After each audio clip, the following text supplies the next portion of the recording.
Today's morning devotional. His crowning work. The Lord God, merciful and gracious, long-suffering, and abundant in goodness and truth, keeping mercy for thousands, forgiving iniquity, and transgression and sin, and that will by no means clear the guilty. Exodus chapter 34 verses 6 and 7. Those who receive Christ by faith will be looked upon by heaven as precious pearls for which the merchant man has paid an infinite price, and the human agents who find Christ will realize that they have found a heavenly treasure. They will be anxious to sell all that they have in order to buy the field which contains this treasure. As they contemplate the love of God, as the plan of salvation opens to their view, as the mystery of Christ's condescension becomes plainer to them, as they see the sacrifice that He made for them, they count nothing too dear to give up for His sake. The Lord God of heaven collected all the riches of the universe, and laid them down in order to purchase the pearl of lost humanity. The Father gave all His divine resources into the hands of Christ in order that the richest blessings of heaven might be poured out upon a fallen race.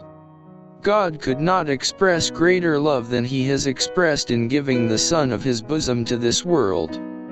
This gift was given to man to convince him that God had left nothing undone that He could do, that there is nothing held in reserve, but that all heaven has been poured out in one vast gift. The present and eternal happiness of man consists in receiving God's love, and in keeping God's commandments. Christ is our Redeemer. He is the Word that became flesh and dwelt among us. He is the fountain in which we may be washed and cleansed from all impurity.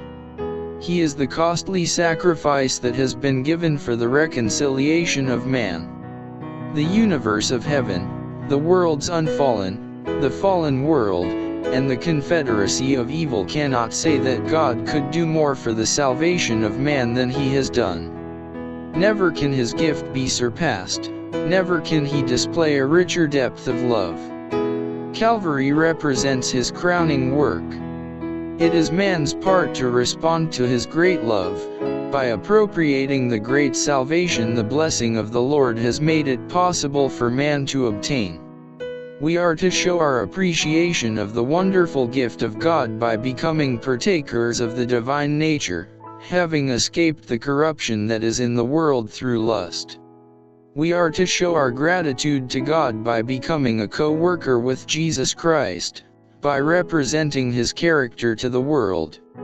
The Lord looks upon souls as precious pearls.